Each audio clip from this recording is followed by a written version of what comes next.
131 ఏమంటున్నాడు? అధిక వాంఛ చేత నేను నోరు తెరిచి ఓగర్చుచున్నాను. ఆకలి వేసిన వాళ్ళు, బాగా ఆకలి వేసిన వాళ్ళు ఆహారం కొరకు ఎలాగైతే నోరు తెరుచుకొని ఎదురు చూస్తూ ఉంటారో, అవునా? లాస్ట్లో ఉండేటప్పుడు, దాహంతో చనిపోయేటప్పుడు నీటి కోసం ఎలాగుంటారు, అలాగా కీర్తనాకారుడంతా వాక్యం కొరకు నోరు తెరుచుకొని ఓగరుచుతున్నాను అని అంటున్నాడు. అర్థమవుతుందండి? కాబట్టి మనం కూడా మనల్ని బ్రతికించేది, మనల్ని రక్షించేదైనా ఆయన మాట కొరకు మనం కూడా అలాగా ఎదురు చూస్తూ ఉండాలన్నమాట. ఆసక్తి కలిగి ఉండాలి, ఆశ కలిగి ఉండాలన్నమాట. మనం కేవలం పేరుకి పైకి చెప్పేవారుగా కాకుండా, అవునా? కీర్తనకారుడు మాట్లాడుతుంటే మనకి ఎలా అనిపెడుతుంది? మనం ఎప్పటి నుంచో అనుకునేది, ఆ వచనాన్ని మనం చదువుకున్నాము అంటే దాంట్లో భావోద్రేకాలు మనకు అర్థం కావాలి. జస్ట్ మనకి ఏదో అర్థమో లేకపోతే ఇట్లాగా చూసుకోవటం కాదు. ఇప్పుడు కొంతమంది మాట్లాడుతుంటే, అవతల వాళ్ళు మాట్లాడుతుంటే మన కళ్ళ నీళ్ళు వస్తూ ఉంటాయి. అంటే ఏంటి దాని అర్థం? ఆ ఎమోషను మనం కూడా ఫీల్ అవుతున్నాం అన్నమాట. అవునా కదా? ఆ ఇది ఉండాలి. ఎప్పుడైనా కీర్తనకారుడు మనకి రచయిత ఎప్పుడైతే చెప్తున్నాడో ఆ ఎమోషన్ మనం మిస్ కాకూడదు ఇప్పుడు కూడా. అందుకనే వాక్యం ఏం చెప్పబడింది? అక్షరాన్ని అనుసరించకుండా ఆత్మని అనుసరించాలి అని. అక్షరం ఏంటి, ఆత్మ ఏంటి అసలు?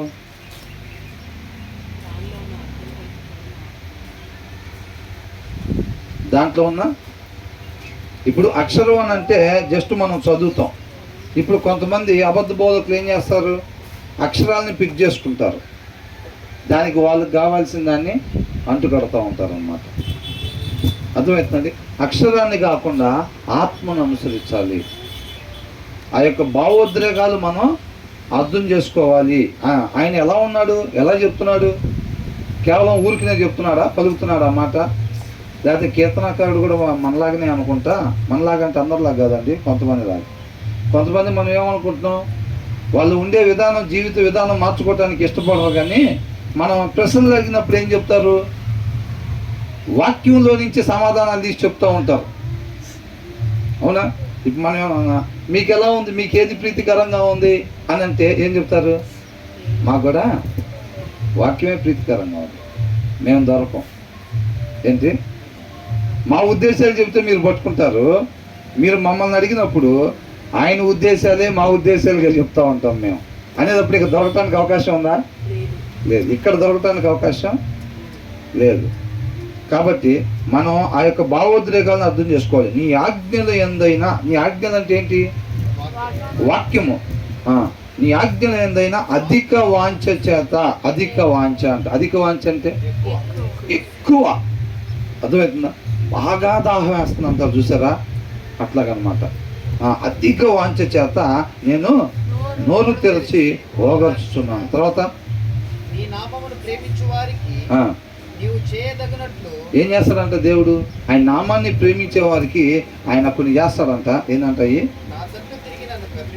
నన్ను కరుణింపుము. ఆయన నామాన్ని ప్రేమించే వారినంతా ఆయన నిత్యము కరుణిస్తూ ఉంటాడనమాట.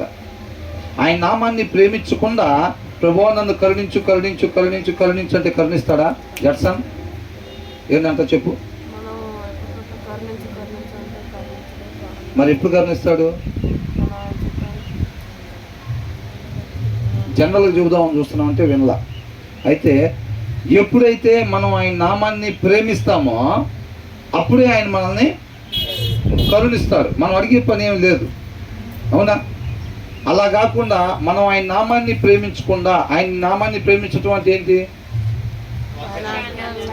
ఆయన ఆజ్ఞల్ని గైకొనాలి. ఎవరైతే ఆయన ఆజ్ఞలు గైకొంటారో ఆయనే వారి నామాన్ని ప్రేమించేవారుగా ఉన్నారు. ఆయన ఆజ్ఞలు గైకొనకుండా నేను ఆయన్ని ప్రేమిస్తున్నాను, ఆయన నామాన్ని ప్రేమిస్తున్నాను అంటే వాళ్ళు అబద్ధికులు అని ఉందన్నమాట. అవునా?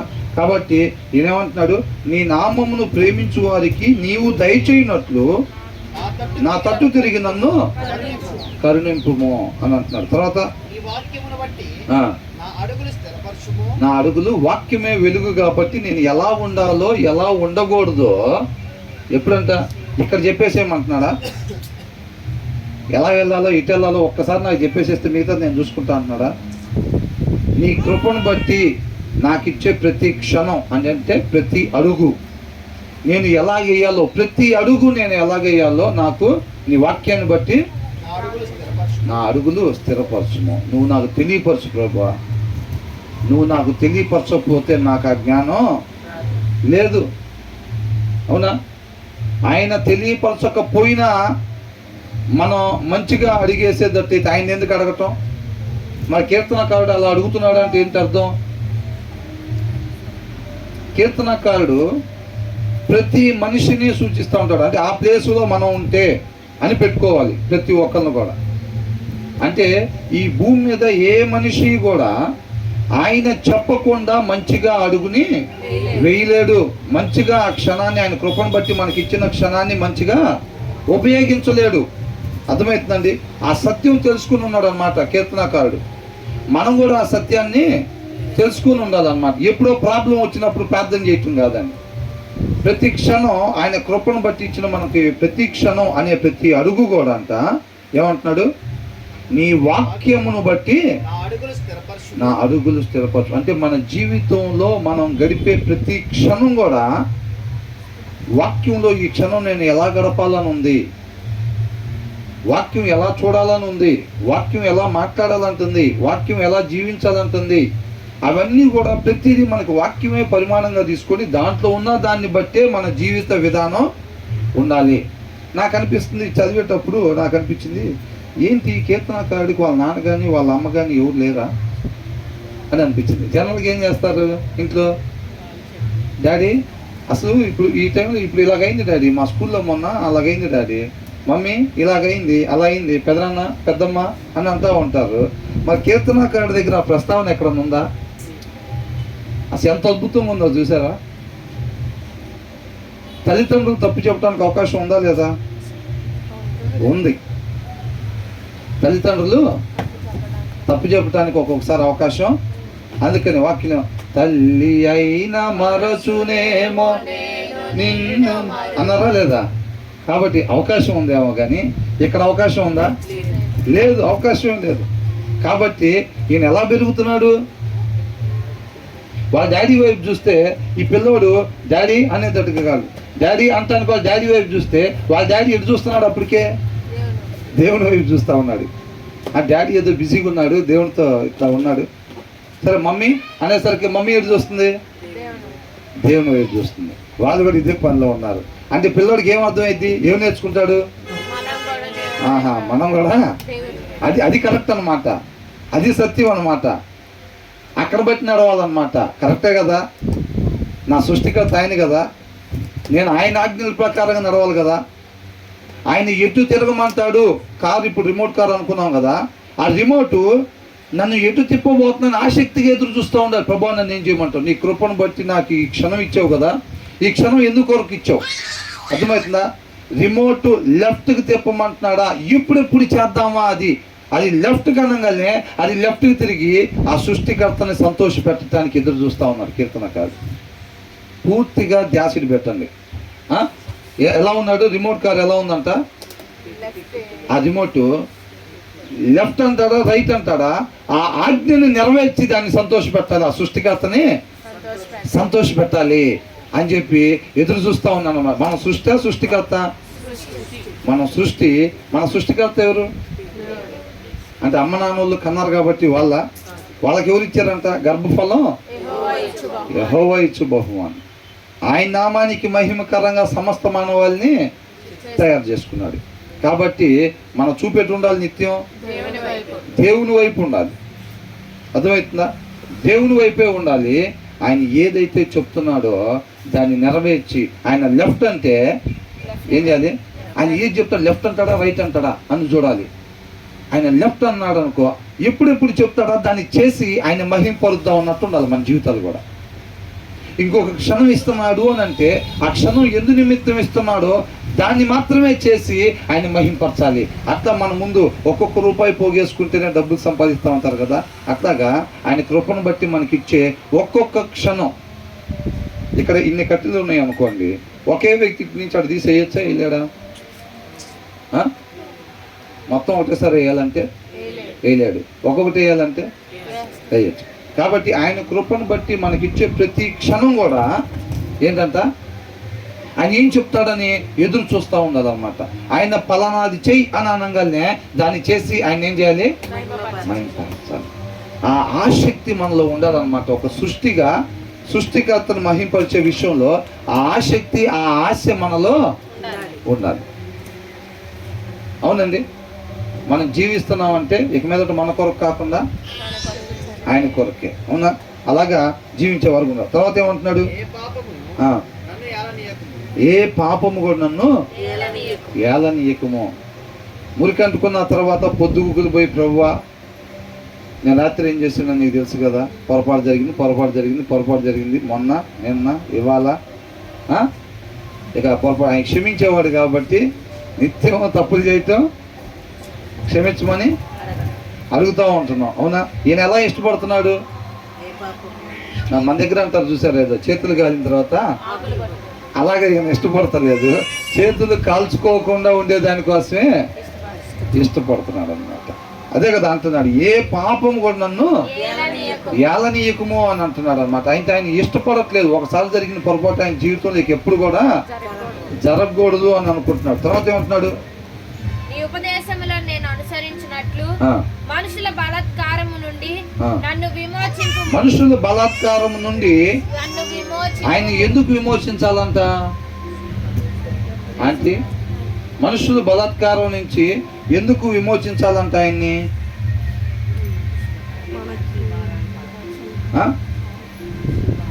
సరే, వేరే వాళ్ళు ఎవరని చెప్పండి.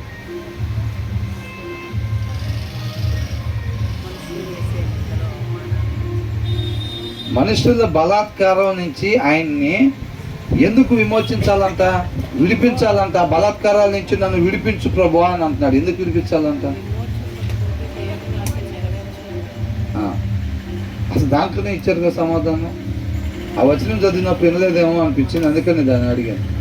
ఏమంటున్నాడు, నీ ఉపదేశములను నేను అనుసరించున్నట్లు, అంటే నీ వాక్యాన్ని నేను అనుసరించున్నట్లు మనుషుల బలాత్కారం నుండి నన్ను విమోచింపు.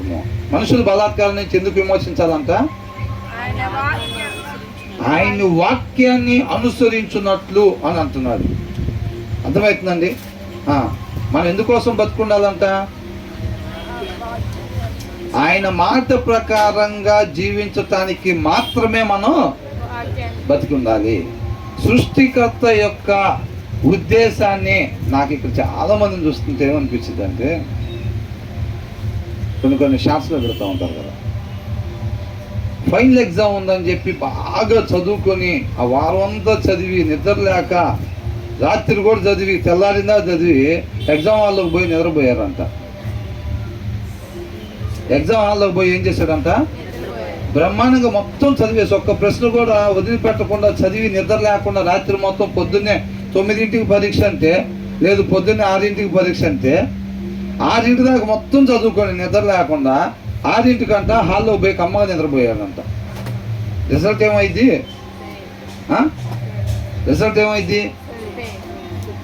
పాస్ అవుతాడు, ఫెయిల్ అవుతాడా? ఫెయిల్ అవుతాడు. ఎన్ని గంటలకు లేచారు? 3ంటికి లేచారా, 4ంటికి లేచారా, 5ంటికి లేచారా? ప్రయోజనం ఉండాలా లేదా? కరెక్ట్గా ఆయన విత్తనాలు వేయటానికి వచ్చే సమయంలోకి కమ్మ కళ్ళు చూసుకొని నిద్రపోతుంటే ఆమేన్ అనగానే హల్లెలూయా అని అనుకుంటాం. ఎందుకు లేచావు 3ంటికి అంటే ఏం చెబుతాం? ఎందుకు వెళ్ళావు? నువ్వు బుడ్లు తీసుకొని వెలిగించుకొని వెళ్ళావా అని అంటే, వెళ్ళానండి అని అంటావు. మరి ఏంది ఆయనతో పాటు వెళ్ళలేదు అని అంటే, ఆయన వచ్చినప్పుడు మా దీపాలు ఆరిపోయి ఉన్నాయండి. వెళ్ళావు కావాలి ఎమ్మడబడి వెళ్ళాను. వెలిగించుకొని వెళ్ళావా? వెలిగించుకొనే వెళ్ళా. వాళ్ళు అమ్మటే వెళ్ళారా? ఆయన అమ్మటే వెళ్ళారా? 3ంటికి లేచింది చూస్తాడా? మా అత్త ఎవరి కోసం వండుతుంది?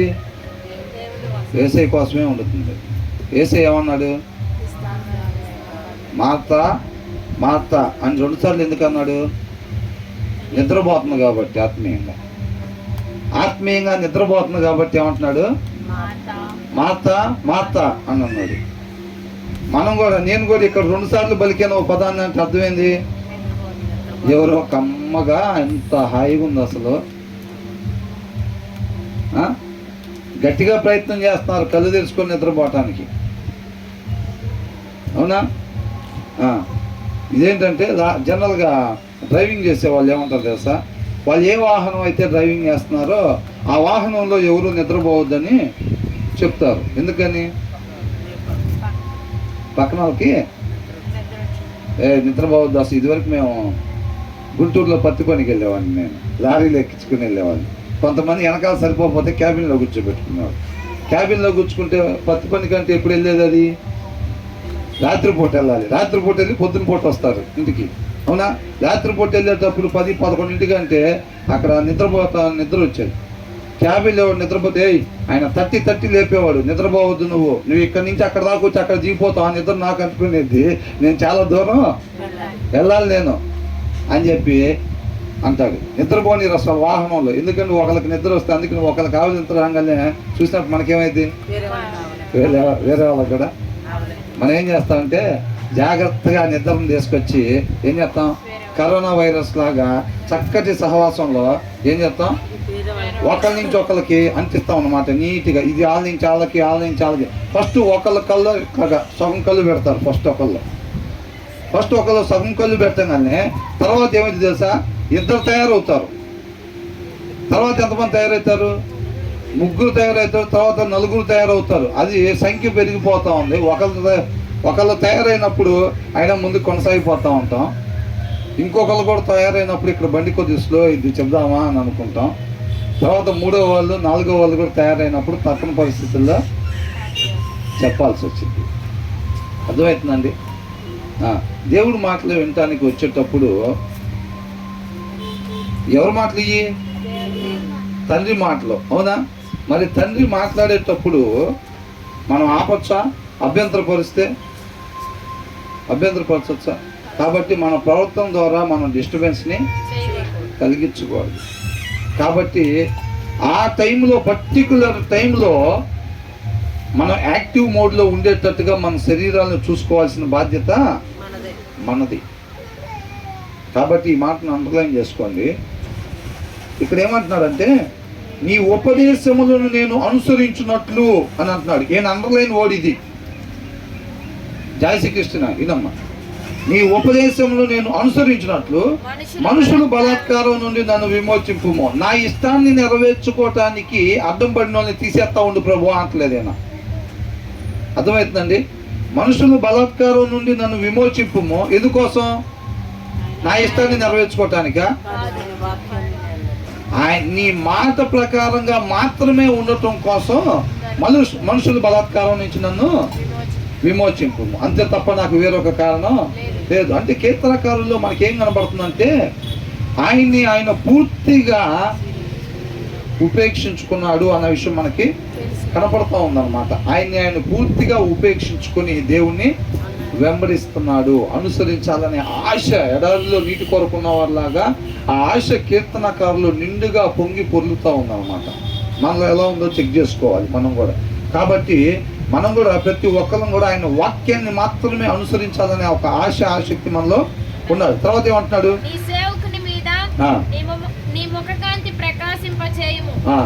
ఆర్థికంగా బలపరచమంటున్నాడా? ఆరోగ్యాన్ని దయచేయమంటున్నాడా? పేరు ప్రఖ్యాతలు దయచేయమంటున్నాడా? పెద్ద పెద్ద కుటుంబాలు ఇచ్చే సంబంధాలను తీసుకురమ్మంటున్నాడా? ఏమంటున్నాడు? నీ ముఖ కాంతిని ప్రకాశింపజేయం. మన ప్రకటన గ్రంథంలో కూడా చూసాం. రేపు నిత్య జీవంలోకి మనం ప్రవేశించిన తర్వాత అక్కడ జరిగేది ఏంటంట, తల్లి ఒడిలో పిల్లలు ఎలాగైతే ఉండి ఒకరి ముఖం ఒకరు ఎలా చూసుకుంటారో అది ఆయన ముఖ కాంతి ప్రకాశింపజేయటం అంటే. అంతకన్నా ఆనందకరమైన ప్రదేశం ఆ పిల్లకు ఉండిద్దా? తల్లి ఒడిలో ఒకరి ముఖం ఒకరు చూసుకుంటామంటే అంతకన్నా ఆనందమైన సమయం తల్లికి ఉండిద్దా? ఉండదు. అదనమాట కీర్తనకారుడు అది కోరుకుంటా ఉన్నాడు. ఈ లోకంలో ఉండే ఈ పేరు, గొప్పతనమో, డబ్బో, ఆనందమో, ఐశ్వర్యమో ఈ కాదు కానీ కోరుకుంటుంది. కీర్తనకారుడు ఏం కోరుకుంటున్నాడు? తండ్రి ఒడిలో ఇలా ఉండి ఆయన ముఖం చూస్తూ ఉండాలి అని. నిత్య జీవంలో అందరూ చేసేది అదే కదా ఉంది, ప్రకటన గ్రంథంలో రాసి ఉంది కదా. కాబట్టి నీ సేవకుని మీద నీ సేవకుని మీద నీ ముఖ కాంతి ప్రకాశింపజేయము, నీ కట్టడలను నాకు బోధింపు. ముఖ కాంతి అంటే ఏం పడిద్ది? లైటింగ్ పడిద్ది. లైటింగ్ అంటే ఏంటి? వెలుగు, దేవుని వాక్యం. అవునా? దేవుని వాక్యం. అందుకని ఇక్కడ ఏమంటున్నాడు? నీ కట్టడలను నాకు బోధించుము అని. ఆయన కృప లేకుండా ఆయన మాట ఒకరి దగ్గరికి రాదు.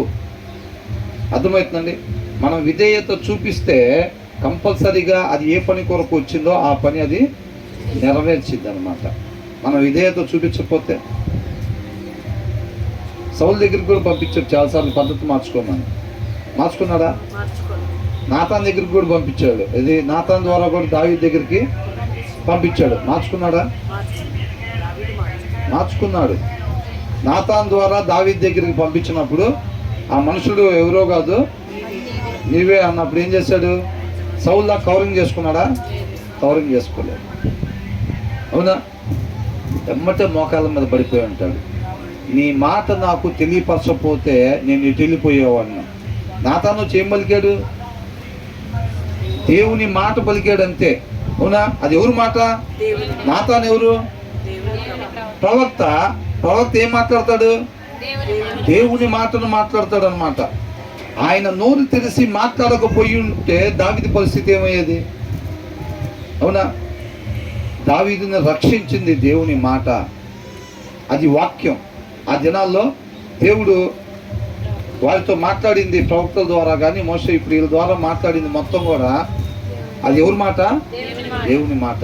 అంత్య దినాల్లో ఆయన కుమారుడు ద్వారా, వాక్యం అనే క్రీస్తు ద్వారా మనతో మాట్లాడుతూ నిన్న నేడు ఏకరీతిగా ఉండే దేవుడు. ఆ దినాల్లో వాళ్ళు నశించిపోవటం ఆయన ఇష్టపడలేదు. ఈ దినాల్లో ఎవరు కూడా నశించిపోవటం ఆయన ఇష్టపడట్లేదు. అది దేవుడికి ఉండే లక్షణం. మనం మాత్రమే అనేది దేవుని ప్రేమ కాదు. మనలాగే అందరూ కూడా నేను అనేది ఈ ప్రపంచం మొత్తంలో ఉన్న ప్రతి మనిషికి భాగంగా ఉండాలి. అవునా కదా? నేను అనేటట్టుగానే ప్రతి ఒక్కరిని కూడా మనం అలాగనే చూడాలి. మనల్ని మనం ఎలా ప్రేమిస్తామో ఇతరులను కూడా మనం అలాగే ప్రేమించాలండి, ఏ మాత్రం కూడా తేడా లేకుండా. తర్వాత ఏమంటున్నాడు? ఈయన కావాల్సింది ఏంటంట? నీ సేవకుని మీద నీ ముఖ కాంతి ప్రకాశింపజేయము. ఈయన కావాల్సింది ఏంటంటే నీ మాట నాకు తెలియపరచు ప్రభువా. నన్ను ఏం చేయమంటావు? ఇప్పుడు ఎలాగుండాలి, ఎలాగా ఉండొద్దు నాకు అది తెలియపరచు.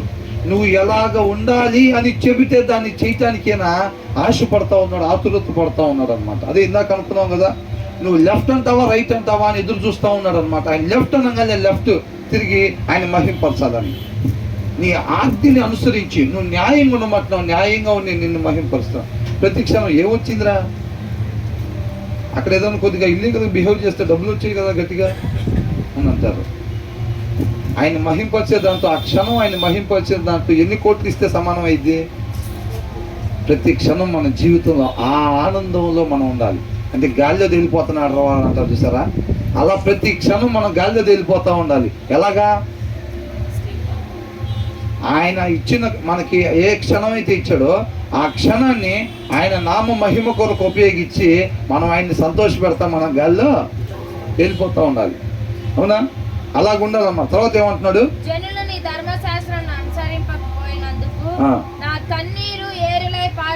అద్భుతమైన మాట ఇది. దీన్ని అండర్లైన్ చేసుకోవాలి ఈ వచనాన్ని ప్రతి ఒక్కరు కూడా. ఏంటంట? జనులు అంటే నా పిల్లలు అని అన్నాడా? ఇప్పుడు జనరల్గా పిల్లలు సరిగ్గా లేకపోతే బాధ ఉంటుంది తల్లిదండ్రులకి. ఇంటి పక్కన వాళ్ళు లేకపోతే, ఇంటి వెనకాల వాళ్ళు లేకపోతే, సరిగ్గా వాళ్ళు చర్చికి రాకపోతే, ఎవరన్నా వచ్చి ఇక్కడికి వచ్చి ఇట్లాగా మా అల్లుడు ఇదండి పరిస్థితి అని కన్నీళ్ళు గాల్చి టెస్ట్ మనీస్ చెప్తారు. మా కోడలు లేదండి అని టెస్ట్ మనీ చెప్తారు. వాళ్ళు రక్షణ పొందుకోవాలని బాధపడుతూ ఉంటారు.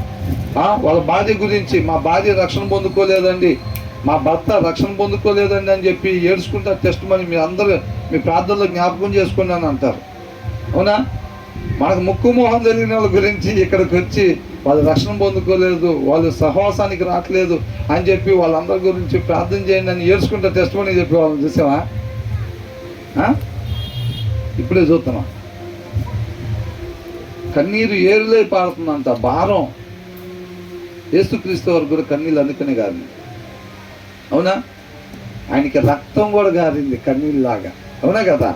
ఆయన పరిశుద్ధమైన రక్తాన్ని మొత్తాన్ని ఇచ్చాడు. దేనికోసం? మనందరం కోసం, అవునా? దానికోసం అంటారు. ఏమంటాడు? జనులు. అసలు ఈ మాట చూసారు అంత అద్భుతంగా, జనులు అని అంట. ఈయనకేమవుతారు వాళ్ళు? ఈయనకేమవుతారు? ఈయనకి ఏమీ అవ్వరు. కన్నీళ్ళు అంట ఏరులై పారే అంత భారం ఈయనకు వచ్చింది. మనకెంత ఉంది? ఏరుల్లాగా కాకపోయినా కనీసం చెరువుల్లాగా, కనీసం కాలువల్లాగా, కనీసం చుక్కల్లాగా లేదా? ఆత్మల పట్ల భారం. ఈయన అదే అంటున్నాడు. ఈయనకు వచ్చిన నష్టం ఏంటి? ఏంటంటే జనులు నీ ధర్మశాస్త్రం అనుసరించిపోయినందుకు. జనాలు, ధర్మశాస్త్రం అంటే దేవుని మాట, జనాలు వాక్యానుసారంగా ఉండకపోతే ఈయనకు వచ్చిన నష్టం ఏంటి? ఈ దినాలు అనేక మంది నేను, నా ఇల్లు, నా కుటుంబం అనుకుంటున్నారు కదా. మనమైతే చక్కగా ప్రార్థనకి వెళ్తున్నాం, మనమైతే పాటలు పాడుకుంటున్నాం, మనమైతే వాక్యం చదువుకుంటున్నాం.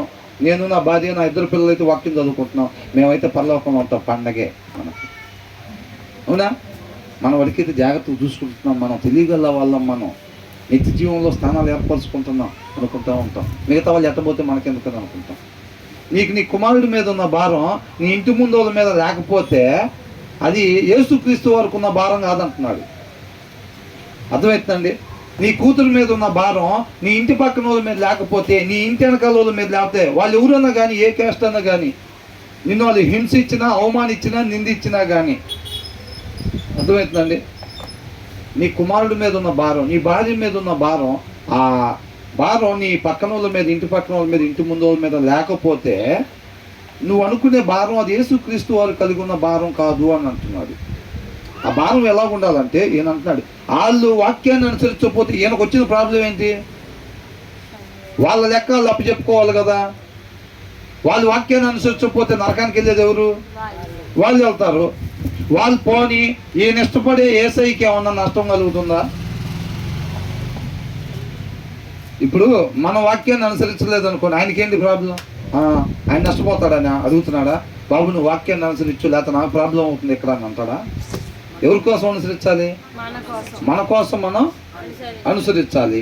మరి ఇప్పుడు వాళ్ళు వాక్యాన్ని అనుసరించకపోతుంటే ఈయనకెందుకు కన్నీళ్ళు ఏర్లై పారుతుందంట? చూడకపోతే మనం ఇటు తిరుగున్నప్పుడు అవతల సిగరెట్ తాగుతున్నాడు అనుకోండి, ఎవరన్నా ఏం ప్రాబ్లం లేదా? మనం కళ్ళతో చూసినప్పుడు తాగితేనే ప్రాబ్లం, కళ్ళమ్మకి నీళ్ళు తిరుగుతాయా?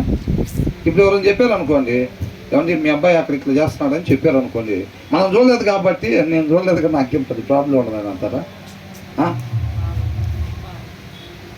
ఆ విషయం తెలిసినప్పుడు ఆటోమేటిక్గా మనకు బాధ వచ్చింది, చూసినా చూడకపోయినా, అవునా? నాకు సీట్ ఓకే, నా భార్యకు ఓకే, నా పిల్లలకు ఓకే, మరి వాళ్ళ పరిస్థితి ఏంటి? వీళ్ళ కుమారుడు అనుసరించకపోతే ఎలాగైతే కన్నీళ్ళు ఏదైనా పడతాయో, తెలియని వాళ్ళు కూడా అంట వాక్యాన్ని అనుసరించకపోతే కనుక కన్నీళ్ళు ఏర్లై పారుతున్నారు. ఆ అనుభవంలోకి మనం వెళ్ళాలి. వాళ్ళు ఎవరన్నా కానీ, అర్థమవుతుందండి? ఆ అనుభవంలోకి వెళ్ళాలన్నమాట. అది దేవుని ప్రేమ. ప్రతి విశ్వాస అలా జీవించాలి. అది నిజమైన వెలుగు, అది నిజమైన సారం, ఉప్పు కలిగి ఉండాల్సిన సారం.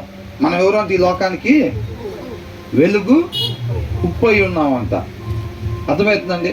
మన వరకే, నేను, నా భార్య, నా తల్లిదండ్రులు, నా పిల్లలు, అంతవరకే అనుకుంటే ఆ సారం మంచిది కాదు. బీరకాయలో చేదు కూడా అది ఎక్కడి నుంచి వచ్చింది? బీరకాయలో నుంచే వచ్చింది, దాంట్లో నుంచే వచ్చింది కదా అని అది మంచిదా? కాదు. అంతేనా కదా? ఆ సారం కూడా ఎలా ఉండాలంట? చక్కగా క్రీస్తుగా వలె ఉండాలి. కాబట్టి జనులు నీ ధర్మశాస్త్రమును అనుసరింపకపోయినందుకు ప్రతి ఆత్మ కూడా, అంటే యేసుక్రీస్తు చెప్పే మాట ఏంటి? ఏ ఆత్మ నశించిపోవటం కూడా దేవునికి ఇష్టం లేదు. అదే మాట కీర్తనకారుడు చెప్తున్నాడు. కనపడతా ఉంది కీర్తనకారుడి జీవితంలో, అవునా? ఏ ఒక్క ఆత్మ కూడా నశించిపోకూడదు. వాళ్ళు ఎవరన్నది నాకు సంబంధం లేదు. ఏ ఒక్క ఆత్మ కూడా నశించిపోవటం నాకు ఇష్టం లేదని అంటున్నాడు. మనం కూడా చెప్పగలుగుతున్నాం ఆ మాట? మనం కూడా చెప్పగలుగుతున్నావా? చెప్పాలి మనం కూడా. తర్వాత ఏమంటున్నాడు? యెహోవా నీవు నీతిమంతుడవు, నీ న్యాయవిధులు యథార్థములు. దేవుడు ఎలాంటి వాడంట? నీతిమంతుడు. నీతిమంతుడు అంటే ఏంటి అర్థం? ఉండాల్సిన రీతిగా మాత్రమే ఉండేవాళ్ళు అని అర్థం. అర్థమైందండి? నీతిమంతుడు అని అంటే వాక్యాన్ని అనుసరించేవాళ్ళు. వాక్యం ఏమని చెప్పింది? నీతిగా, న్యాయంగా, ధర్మంగా, అంటే ఉండాల్సిన రీతిగా మాత్రమే ఉండమని వాక్యం చెప్తా ఉంటుంది అనమాట. కాబట్టి యెహోవా నీవు నీతిమంతుడవు, అందుకని ఆయన్ని పోలి జీవించటం అంటే మనం ఎలా ఉండాలంటే నీతిగా ఉండాలన్నమాట. ఎక్కడ ధర్మాన్ని తప్పకూడదు. ఈ లోకంలో ఏదో అపవాది మనం అనుకున్నదిగా ప్రతి విశ్వాసి జీవితం ఎలా ఉంటుందంట? ప్రాణాలు గుప్పెట్లో నా అరచేతిలో ప్రాణాన్ని పెట్టుకుని నిత్యం నేను జీవిస్తున్నాను అంటున్నాడు. మన ఆత్మీయ జీవితం అలా ఉంటుంది. మన పోరాటం రంగుల ప్రపంచాన్ని మన ముందు పెడతాడు, ఆడిస్తూ ఉంటాడు డిస్కో లైట్లు లాగా ఆకర్షింపజేయాలని చెప్పి. అపవాది ప్రతి విశ్వాసి చుట్టూ ఏం చేస్తాడు? స్టేజీ మీద లైట్లు పెడతారు చూసారా? అలాగా మన చుట్టూ ఎనీ టైం ఆకర్షణీయమైన లైట్లు పెట్టి ఆకర్షింపజేయటానికి, దారి మళ్ళించడం కోసం ప్రయత్నం చేస్తూ ఉంటాడు. ఎప్పుడెప్పుడు చేస్తాడు? ఆల్వేస్. ఎప్పుడు కూడా ఆ లైట్లు పెట్టే ఉంటాయి. ఎప్పుడు కూడా ఆ లైట్లు పెట్టే ఉంటే మనం అది చూడకుండా ఉండాలి. అవ్వలాగా అంటే అవ్వకంటే ఆ పని చూడంగానే అపవాది వచ్చి మాట్లాడిన తర్వాత ఏమి కాదు మీరు దేవుళ్ళలాగా అయిపోతారు అనగానే అప్పుడు చూసింది అంటాడు. అది తీసుకొచ్చి రంగులైట్ పెట్టాడు అక్కడ. ఆ రంగులైట్ పెట్టగానే ఏమి దగ్గర ఏం లేదు, వాక్యం లేదు. ఏమేం చేసింది? అప్పుడు ఆ పండుగలు చూడంగానే ఆ పండు ఎలా కనపడిందంట? రమ్యంగా కనపడిందంట. అవునా? మనం హృదయంలో కూడా సరిపడా వాక్యం లేకపోతే ఇదేంటి వెలుగుతుందని ఇటు తిరుగుతాం. ఆ ఎనీ టైం లైట్లు పెట్టి ఉంచుతాడు. అర్థమవుతుందా? ఆ లైట్లు పెట్టున్నా సరే మన హృదయంలో వాక్యం ఉన్నంతసేపు మనం వెళ్ళాల్సిన మార్గంలోనే మనం వెళ్తూ ఉంటాం. వాడు ఒక్క రోడ్లో తప్ప అన్ని రోడ్లో లైటింగ్లు పెట్టి ఉంచుతాడు. ఏ రోడ్డు తప్ప?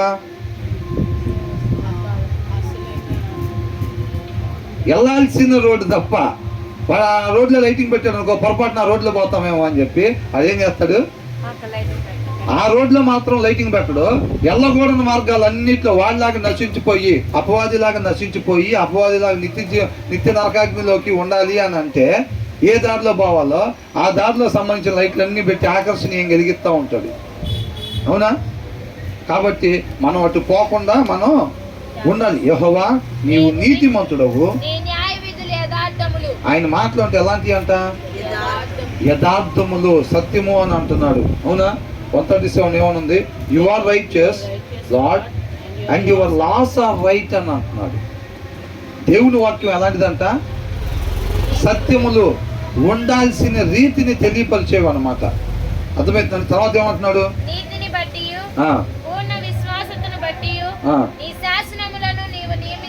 ఆయన ఎట్లా నియమించాడంట శాసనాల్ని? దేవుడి వాక్యం ఎలా ఉంటుందంట? The statutes you have laid down are righteous, నీతిగా ఉంటాయి, ఉండాల్సిన రీతిగానే అవి ఉంటాయి. అంటే వాక్యంలో చెప్పబడే మొత్తం చెయ్యాలా, లేకపోతే కొన్ని తప్పులు కూడా ఉంటాయా అన్నాడు కొంతమంది. అవునా? వాక్యంలో తప్పనే మాట ఉండదు. అసలు దాన్ని నమ్మాలి ఫస్ట్ మనం. అర్థమవుతుందండి? ట్రస్ట్ వర్ది అనే పదం వాడారు దాంట్లో కింద. They are fully trustworthy, నమ్మదగినవి అని అంటున్నాడు. అవునా? నమ్మకమైన అని అంటాడు. అవునా? ఎలాంటి అంట? దేవుని వాక్యం ఎలాంటిదంట? నమ్మదగింది అనమాట. ఇక అనుమానం లేదు. మనం మొన్న అనుకున్నాం కదా, ఏంటి ఇక్కడ ఏదో తప్పుగా ఉన్నట్టుంది అని అంటే మనం అర్థం చేసుకోవటంలో లోపమే తప్ప దాంట్లో తప్పు ఉండదు. అంతే. తర్వాత ఏమంటున్నాడు?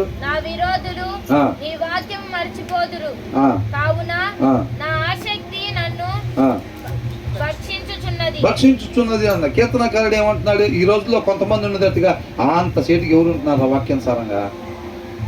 ఎవడు చూడట్లేదు సీరియళ్ళు, ఎవడు ఆడతలేదు అబద్ధాలు, ఎవడు దాచుకోవట్లేదు డబ్బు. అవునా? సెల్ఫిష్ ఎవరికి లేకుండా ఉంది, స్వార్థం. అవునా? ఈ రోజులో ప్రతి ఒక్కళ్ళు కూడా వాళ్ళ కుటుంబం సంగతాలు చూసుకుంటున్నారు. మనం కూడా అట్లా ఉండాలి అని అంటున్నారు. కీర్తనకారుడు కూడా అట్లాగే మోటివేట్ అవుతున్నాడా? ఎవడు ఉంటలేదు ఈ రోజుల్లో, మనం కూడా ఉంటే ఏం పోయిందని అనుకుంటున్నాడా? కొంతమంది అంట వాక్యానుసారంగా ఉండకపోవటం చూస్తే ఈయన ఆసక్తి అంటే ఈయన భక్షిస్తూ ఉందన్నమాట. మనం ఉండాలి, నిలబెట్టాలి, ఆయన నామాన్ని గొప్పగా మహింపరచాలి, ఉండాల్సిన రీతి అది కదా, ఎందుకు ఉండలేదు వీళ్ళందరూ అని చెప్పి. అవునా? చాలా మంది ఉండకుండా ఉంటే యేసయ్య ఉండాల్సిన రీతిని ఉండి తండ్రిని మహింపరచాడా లేదా, మాదిరిని కనపరచాడా లేదా? మనం కూడా అట్లా ఉండాలి. యేసయ్య కూడా అప్పుడు ఇలాగే ఆసక్తి భక్షించింది అనమాట, ఆలీలు ఉండకపోతుంటే చూసి. అర్థమవుతుందండి? మనం కూడా అట్లా ఉండాలి. వాళ్ళని ఏమన్నా చూసి ఎవరు చేయట్లేదు ఈ రోజుల్లో, అట్లా కాదు ప్రేరేపించబడాల్సింది. దేవుడు ఇద్దరిని పెడతా ఉంటాడు మన ముందు. సౌలుని పెట్టాడు, దావీదుని పెట్టాడు. ఎవరిలాగా ఉండమంటున్నాడు? దావీదులాగా ఉండమంటున్నాడు. మనం కూడా వాళ్ళని ఏమన్నా చూసి ఎవడు ఉండలేదు అనేది కాదు, మనం ఖచ్చితంగా ఉండి ఇలాంటి వాళ్ళందరికీ మాదిరిని కనపరచాలి. ఉండాల్సిన విధానం ఇది, అరే అదిరా ఉండాల్సిన విధానం, జీవించాల్సిన విధానం వాడు జీవించినట్టురా అనేది మనకి తెలియాలి. ఇప్పుడు 10 వంకర లైన్లు 10 మంది గీసారు అనుకోండి, మనం నీ తప్పు కాదు, మనం స్ట్రైట్ లైన్ ఏదైతే అక్కడ స్కేల్ పెట్టామనుకోండి, వాళ్ళందరూ ఏం చేసుకుంటారు? సరి చేసుకుంటారు. అవునా? 10 మంది మధ్యలో మనం జీవించే జీవిత విధానం, మనం మాట్లాడే మాట తీరు, మనం చూసే చూపు ఒక స్కేల్ లాగా, స్ట్రైట్ లైన్ లాగా వాక్యాన్ని అనుసరించున్నప్పుడు ఏమైందనంటే వాళ్ళందరిలో ఉండే వంకరలు మనల్ని చూసి సరి చేసుకుంటారు. అందుకని మనమే ఒక సువార్త పత్రిక లాగా, మన జీవిత విధానం ఒక సువార్త పత్రిక లాగా ఉండాలండి. బ్రదర్ చెప్పారు, ఏమన్నారు? నేను చాలా మందిని సావాసానికి రండి నన్ను రాలేదు, కానీ నేను ఎప్పుడైతే అలా జీవించడం మొదలుపెట్టానో నన్ను చూసి అనేక మంది వస్తున్నారు. మన జీవితం ఒక స్ట్రైట్ లైన్ లాగా ఉండాలి. మనం ఎక్కడికి పోయినా, మన పొలానికి పోయామా, వంకరగా మాట్లాడే వాళ్ళ మధ్యలో మనం పద్ధతిగా మాట్లాడేటట్టు ఉండాలి, సరి చేసుకుంటారు వాళ్ళు. అదిలా ఉండాల్సిన విధానం అనుకుంటారు. అవునా? అట్లాగా మన నడక, మన చూపు, మన ప్రవర్తన, మన ఆలోచన, మన హృదయం ప్రతి ఒక్కరికి మాదిరికరంగా ఉండాలి. అంతే తప్ప అరే వాళ్ళు ఉంటారు వీళ్ళు ఉంటారు 10 మంది పనికి పోతున్నాం 9 మంది అట్లా ఉంటున్నారు, ఇక మనం కూడా అట్లా కాదు, ప్రేరేపించబడాల్సింది. తర్వాత ఏమంటున్నాడు? క్షణం పోతే రాదండి, క్షణం పోతే రాదు. ఆయన కృపను బట్టి మనకి జీవితంలో ఇచ్చే ప్రతి క్షణం విలువైంది. ఆ క్షణం ఆయన నామాన్ని గొప్పగా మహింపరచాలి. క్షణము పోతే తిరిగి రాదు, మరలా వచ్చిద్ద అవకాశం రాదు. ఏమో మనకి ఒక్క క్షణమే ఉందేమో ఎవరికి తెలుసు, ఈ ఒక్క రోజే ఉందేమో ఎవరికి తెలుసు. అవునా? బుద్ధిగల కన్యకలు ఎలా జయించారో తెలుసండి, ఈ క్షణమే వస్తాడేమో ఆయన అని ప్రతి క్షణం అనుకున్నారు వాళ్ళు. అర్థమైందండి? ఏమనుకున్నారు? ఆ జాగ్రత్త, ఆ భయము, వణుకు, ఒకవేళ ఆయన ఈ క్షణమే వస్తా, ఆ కొంచెం సేపు జస్ట్ అట్లా రిలాక్స్ అవుదాంలే అని అనుకుంటే ఆయన అప్పుడు రావచ్చేమో, ఆయన ఈ క్షణం వస్తాడేమో అని చెప్పి అలాగా ఆయన వచ్చిందాకున్నారనమాట. మనం కూడా మన ఆత్మీయ జీవితంలో ఎలా ఉండాలి? ప్రతి క్షణం ఉందాంలే, ముందు రోజు అపవాది ఏం చేస్తాడు తెలుసండి? రాబోయే దినాల్లో నువ్వు గట్టిగా పరిచర్లే అంటాడు. ఎప్పుడు? రాబోయే దినాల్లో, అప్పు రేపులాగా, ఇప్పుడు మాత్రం వద్దాను అంటాడు. అర్థమైందండి? ఏమంటాడు? రాబోయే జనాల్లో రేపు నుంచి ఎరగదీయాలి బైబిల్ చదవటం అని అంటాడు. ఇవాళ మాత్రం బైబిల్ దిబాక అంటాడు. మళ్ళీ రేపు లేచిన తర్వాత మళ్ళీ ఆ బోర్డు మీద చూడంగానే ఏముంటుంది?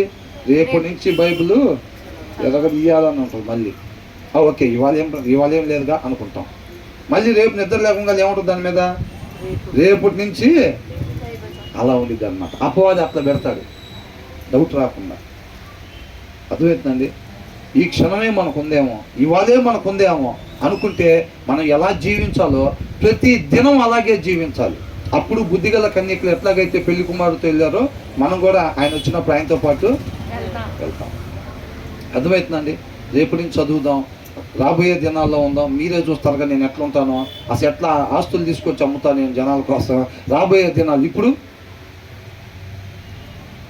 వెలివాడా ఈ రాత్రి ఆయనకు ఒక్కడికే చెప్పాడా? మనకెందుకు చెప్పారు ఆ విషయం? నిన్ను కూడా అడగచ్చు అని అంటున్నాడు. నిన్ను అడగచ్చు, నన్ను అడగచ్చు అని అంటున్నాడు. అవునా? రేపు దినం సంగతి నీకెందుకు, నేను ఈ క్షణం ఇచ్చాను కదా అని అంటున్నాడు.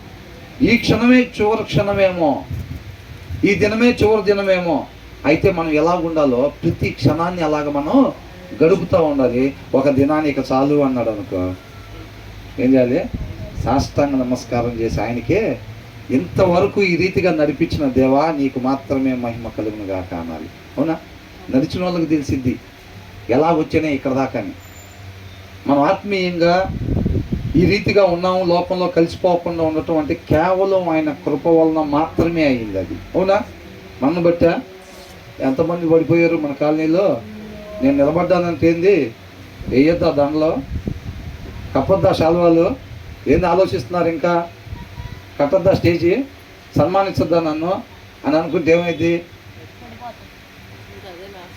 నాయన నెబుకద్నెజరు కుమారుడా అని అంటారు. ఏమంటారు?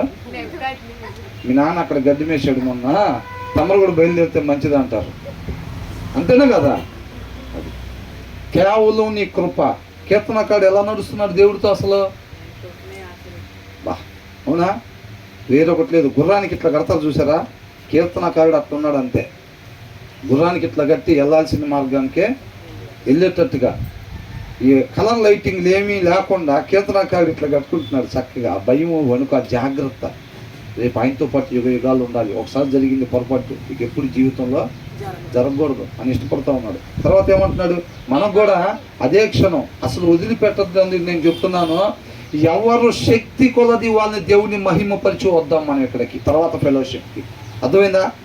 ఆయన కృపను బట్టి మనకి ఇచ్చిన క్షణం ఆయన మనకి ఎక్కడికి నడిపిస్తాడో, పొలాలకు నడిపిస్తాడో, ఆఫీసుకు నడిపిస్తాడో, ఇంటి దగ్గర ఉంచుతాడో, ఎక్కడికి నడిపిస్తే అక్కడ ప్రతి క్షణం ఆయన నామాన్ని గొప్పగా మహిమపరిచి మరలా మనం శుక్రవారం ఫెలోషిప్కి రావాలి. ఈ ఉండే 3-4 గంటలు కూడా మళ్ళీ యూత్ మీటింగ్కి వెళ్ళాలనుకో, ఈ 4 గంటలు కూడా ప్రతి క్షణం ఆయన్ని మహింపరిచి మనం వచ్చి ఒక్క పాట అలా స్టార్ట్ చేస్తే, ఒక్క లైన్ పాడితే ఆ ఒక్క లైన్ ఆయనకి ఇంపైన సువాసనలాగా ఉండిద్ది. అర్థమవుతుందా? అవునా కదా? మనం ఎట్టబడితే అట్టు ఉండొచ్చేస్తే 15 పాటలు పాడిన ఆయన ఏమంటున్నాడు? నాకు అసహ్యాన్ని కలిగిస్తుంది అన్నాడు. పాట ప్రాబ్లం కాదు, నువ్వు ప్రాబ్లం. నువ్వు జీవించి వచ్చావు చూసావా ఈ వారం అంతా, ఆ విధానం నాకు ప్రాబ్లం అని అంటున్నాడు. అర్థమవుతుందండి? పోటీలు పాడాలి మనం. రూతు గ్రంథంలో, అవునా, ఎవరెవరు ఉన్నారు? Ruth, Naomi, Boaz. దేవుణ్ణి మహిమపరిచే విషయంలో పోటీలు పడినట్టుకుంటుంది అసలు ఒక్కొక్కరు. వాళ్ళ మాటలు ఏంటంటే, నయోమి ఏమంటుంది? నా కుమారి అని అంటుంది. కోడలు పట్టుకుని ఏమంటుంది? ఈ రోజులో పిలుస్తున్నారా? ఏమేమంటుంది? నువ్వు చనిపోయిన దగ్గరే నేను కూడా, నువ్వు పాతి పెట్టబడ్డ చోటే నేను కూడా. బా, ఉంటున్నారు అట్లా. బోయాజు ఎలా ఉంటున్నాడు? చదివారుగా, ఋతుగా చిన్నది 4 అధ్యాయాలు చక్కగా ఉంది. ఎలా ఉంటారు? పోటీలు పడ్డారు ఒకళ్ళు. మనకు కూడా పోటీ ఉండాలి. ఈ సత్యస్వరూపి సహవాసానికి ఎప్పుడు నిత్యం ఆ పోటీ నడుస్తూ ఉండాలి. ఒకళ్ళు మించి ఒకళ్ళు దేవుని మహింపరిచి వచ్చేవారుగా అలా రావాలి లోపలికి, అలా రావాలి. రేపు నిత్య జీవంలోకి ఎట్లా వెళ్తారు? నీతిమంతులు మాత్రమే ఉంటారు అక్కడ, అవునా? వాళ్ళు లోపలికి ఎలా ప్రవేశిస్తూ ఉంటారో, ఆయన చిత్తాన్ని మాత్రమే ఇక్కడ నెరవేర్చి నిత్య జీవంలోకి ఎలా ప్రవేశిస్తూ ఉంటారో, మనం ఈ వారం అంతా కూడా ఆయన కృపను బట్టి మనకిచ్చిన ప్రతి క్షణాన్ని పోటీలు పడి ఆయన అట్లా మహిమపరిచి, ఆయన ఎందుకోసం ఇచ్చాడు, ఆయన కృపను బట్టి ఈ క్షణం నా జీవితంలో దాని కొరకు మాత్రమే ఉపయోగించేటట్టు ఈ వారం మొత్తం మనం జీవించి అలాగా ఈ లోపలికి ప్రవేశించాలి. నీతిమంతులు ఎలాగైతే నిత్య జీవంలో ప్రవేశిస్తారో, ఈ ఫెలోషిప్కి మనం గ్యాదరింగ్ అవటానికి అలా ప్రవేశించాలన్నమాట. ఆ కాంతి ఇక్కడ ప్రకాశిస్తూ ఉండాలి ఎనీ టైం కూడా. అర్థమవుతుందండి? ఆయనకి ఇష్టమైన ప్రదేశంగా ఉండాలి. ఆయన నామాన్ని గొప్పగా మహింపరిచేది. ఆయన రాజ్యం కట్టడానికి, ఒక అద్భుతమైన బిల్డింగ్ కట్టడానికి కింద పిల్లర్స్ ఉంటాయి చూసారా? ఆ పిల్లర్సే ఇవన్నీ. ఈ సహవాసాలు ఏవైతే ఉన్నాయో ఇవన్నీ కూడా ఆ రాజ్య స్థాపన సంబంధించి ఆ నూతన యెరూషలేం కట్టడానికి ఉపయోగించే పిల్లర్స్ అన్నమాట. ఇవన్నీ కూడా ఒక అద్భుతమైన ఆధారంగా, ఒక మంచి పిల్లర్ లాగా ఈ ఫెలోషిప్ మనం తయారు కావాలి. ఒక్కొక్కళ్ళు ఒక్కొక్క యేసయ్యలాగా జీవించాలి అంతే. ఈ వారం ఒకవేళ యేసయ్య యనమల కుదురులో అక్కడ జీవిస్తే, యేసయ్య కానూరులో ఉంటే ఎలా ఉంటుందో నేను అట్లా ఉన్నది కానూరులో. అదే చెప్తుంది వాక్యం, అవునా? ఎవరెవరు ఏ ప్రదేశంలో నుంచి వచ్చారో, మీరుంటున్న ఇంట్లో యేసయ్య ఉంటే ఆ చుట్టుపక్కల ఎలా ఉంటుంది అసలు, మీరుండే ప్రదేశంలో నేనుండే ప్రదేశంలో అలాగా ఉండాలి అని అంటున్నాడు. ఉట్టికినే ఓ ప్రార్థన చేసుకొని 3 పాటలు పాడుకొని వాక్యం కొసేపిని భక్తి వచ్చిందని చెప్పి మనం కూడా చెవులో పువ్వు టెంకాయలాగా మనం కూడా బిహేవ్ చేసామనుకోండి, రేపు అదే ప్లేస్లో ఉండాల్సి వచ్చింది. అర్థమవుతుందండి? ప్రతి క్షణం మనం మధ్యలో పెట్టుకోవాల్సింది ఏంటంటే, ఈ ప్లేస్లో యేసయ్య ఉంటే ఎలా ఉంటాడు, అర్థమవుతుందండి? ఎలా జీవిస్తాడు అసలు అనేది ఖచ్చితంగా ఆ రీతిగా జీవించేటట్టుగా ఆయన కృపను మనం ఆశ్రయించేవారుగా ఉండాలి. విడిచిపెట్టద్దండి ఈ మాటలు. తర్వాత ఏమంటున్నారు తెలుసండి? అప్పుడు అంతా రాతి పలక మీద రాశాడంట 10 ఆజ్ఞలు. ఇప్పుడు ఎక్కడ రాస్తానంటున్నాడు? వారి హృదయాల మీద రాస్తున్నాడా లేదా? చక్కగా 10 కమాండ్మెంట్స్ చూస్తుంటే పైనుంచి అగ్ని వచ్చి ఏలులాగా ఇంత రాస్తున్నట్టు కనపడతా ఉంటుంది. మనకు కూడా విశ్వాసం ద్వారా చూస్తున్నాం, మన హృదయాల మీద రాస్తున్నాడు చక్కగా ఆయన. అవునా కదా? అది గొప్ప ధన్యులు అన్నమాట. మనం విధేయత చూపిస్తే అంతకన్నా గొప్ప భాగ్యం ఇంకోటి లేదు. అలా కాకుండా మన హృదయాన్ని కఠినపరుచుకున్నాం అనుకోండి, ఇబ్బంది. ఎన్నో వచనం చదువుతున్నాం? 140. సరే, ఇంకా 4-5 ఉన్నాయి కాబట్టి ఇంతటితో ముగిద్దాం దాన్ని. ఇంతవరకు మాట్లాడుకున్న దాన్ని మనం అనుకుంటున్నాం కదా, మరలా ఒకసారి ఇక్కడ ధ్యానించుకున్న వాటిని ఇంటికి వెళ్ళి మరలా ఒకసారి చదువుకుందాము చక్కగా. ఎందుకంటే ఇక్కడ ఒక వచనం తీసుకొని దాన్ని కొంచెం వివరంగా మనం ధ్యానించుకుంటున్నాం కదా. మీరు ఒకసారి కంటిన్యూగా ఆ 5 వచనాలు 6 వచనాలు మరలా ఒకసారి ధ్యానించుకోండి. కుదిరితే ఈ 119 మొత్తం ఒకసారి చదవటానికి ప్రయత్నం చేయండి. ఒక 2-3 సార్లు ఇది అయిపోయే లోపల నాకు తెలిసి ఆల్మోస్ట్ ఇంకొక 3 వారాల్లో కంప్లీట్ అయిపోయింది. ఇది ఇంకొక 3 వారాల్లో కంప్లీట్ అయిపోయింది. నాకు చాలా ఆనందంగా ఉంది. అసలు నేను ఆఫీస్లో కూర్చొని మాట్లాడుకుంటా అసలు ఫస్ట్ వర్స్ ఎప్పుడు స్టార్ట్ చేసామని చెప్పి యూట్యూబ్లోకి వెళ్ళి చూస్తే 2 నెలల క్రితం ఉంది. 2 నెలల క్రితం 1 నుంచి 15 వచనాలు ఆ రోజు ధ్యానించుకున్నాం మనం. దాంట్లో అప్లోడ్ చేసాం కదా, అది చూసాను నేను. 2 నెలల క్రితం అని ఉంది. నేను ఆ పక్కన ఉన్న వాళ్ళని అడిగా, ఇంతవరకు నువ్వు అసలు ఎక్కడన్నా చూసావా? ఒక అధ్యాయాన్ని 2 నెలలు ధ్యానించటం ఎక్కడన్నా చూసావా అని అన్నా. కాకపోతే రుచి చూచి తిని కానీ కనుకనే మాట్లాడుతుంది. మనం ఆయన ఉత్తముడు అని రుచి చూడాలంట. నాకైతే ఒక క్షణం కూడా వృధా అయినట్టు లేదు. మీ వరకు ఏమో కానీ నాకైతే మాత్రం చక్కగా భుజిస్తున్నట్టుంది. నన్ను ఇక్కడికి నడపటం, మీకోసం ఆయన ఇక్కడికి నడపటం నాకు 100% మేలు. అవునా కదా? వచ్చి ఇక్కడ నిలబడాలని అంటే ఆయన పాదాల చెంత చేరకుండా ఉంటామా? దీనికోసం నేను ఆయన పాదాల చెంత చేరి నేను బలపడతా ఉన్నాను గొప్పగా. అట్లాంటి కృప దేవుడు నాకు దయచేశాడు మీ అందరి ద్వారా అన్నమాట. అర్థమవుతుందండి? మీ బుక్లో అది రాసింది కంపల్సరీగా. కాబట్టి మళ్ళీ ఒకసారి ధ్యానించుకోండి. అక్కడ ఇక్కడ పద్ధతులను బట్టి కాదండి, ఆత్మను బట్టి మాత్రమే మనం నడుచుకుందాం. అంతే తప్ప ఎక్కడ జరగట్లేదు ఇక్కడ చేస్తే బాగుండదేమో అన్న ఆలోచనలు మనకేమీ లేవు. నేను మొదట్లో స్టార్ట్ చేసినప్పుడు మనం ఒక్కొక్క అధ్యాయాన్ని మొత్తం ధ్యానించుకుంటూ ఉండేవాళ్ళం. అవునా?